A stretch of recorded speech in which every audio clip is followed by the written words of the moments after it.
Assalamualaikum warahmatullahi wabarakatuh. Kami dari peserta Latsar CPNS PPSDM Kemendagri Yogyakarta, kelompok 1 angkatan 31 akan menjelaskan tentang kedudukan dan peran PNS dalam NKRI.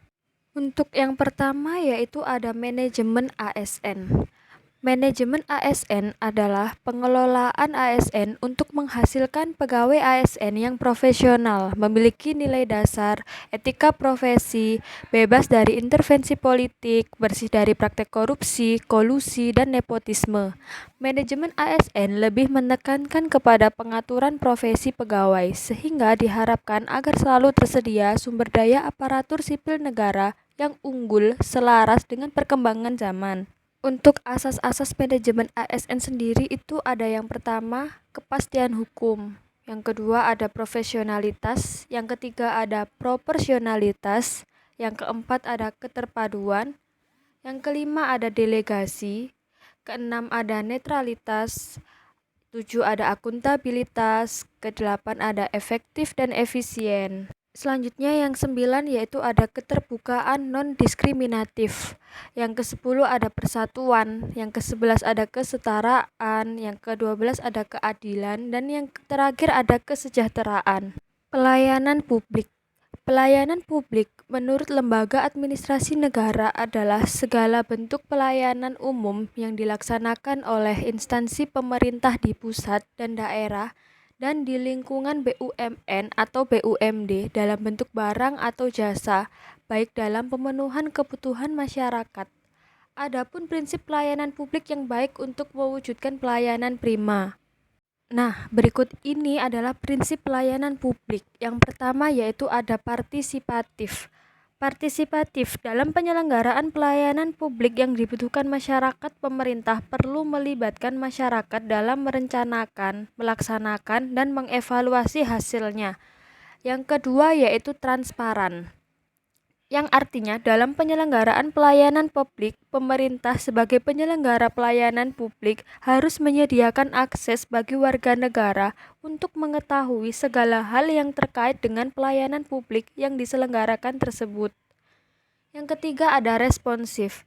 Dalam penyelenggaraan pelayanan publik, pemerintah wajib mendengar dan memenuhi tuntutan kebutuhan warga negaranya terkait dengan bentuk dan jenis pelayanan publik yang mereka butuhkan, mekanisme penyelenggaraan layanan, jam layanan, prosedur, dan biaya penyelenggaraan layanan. Yang keempat ada tidak diskriminatif. Pelayanan publik yang diselenggarakan oleh pemerintah tidak boleh dibedakan antara satu warga negara dengan warga negara yang lain atas dasar perbedaan identitas warga negaranya.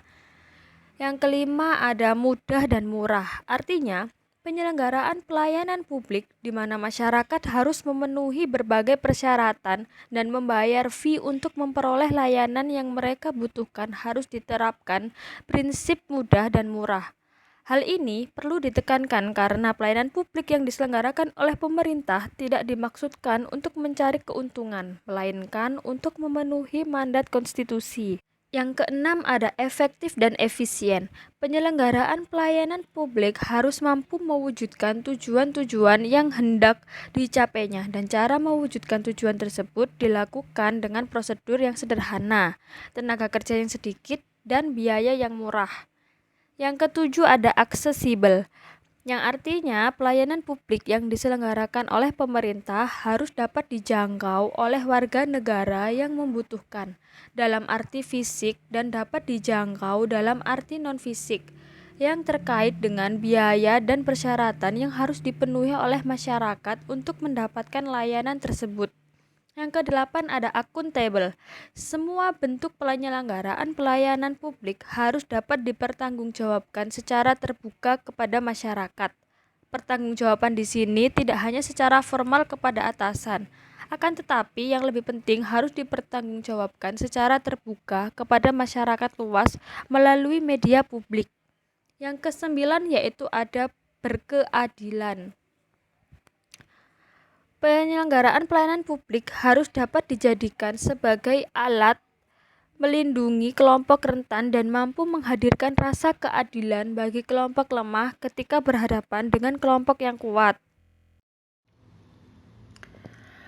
Whole of Government atau biasa disingkat WOG adalah sebuah pendekatan penyelenggaraan pemerintahan yang menyatukan upaya-upaya kolaboratif pemerintahan dari keseluruhan sektor dalam ruang lingkup koordinasi yang lebih luas guna mencapai tujuan-tujuan pembangunan kebijakan manajemen program dan pelayanan publik.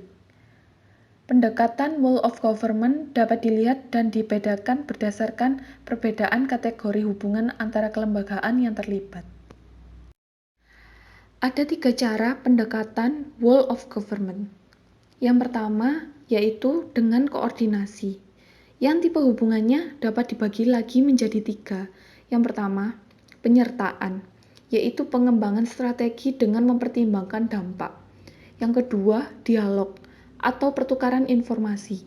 Yang ketiga, joint planning, yaitu perencanaan bersama untuk kerjasama sementara. Cara yang kedua adalah integrasi, yang tipe hubungannya dapat lagi dibagi menjadi 3. Yang pertama, joint working atau kolaborasi sementara. Yang kedua, joint venture, yaitu perencanaan jangka panjang, kerjasama pada pekerjaan besar yang menjadi urusan utama salah satu penulis kerjasama.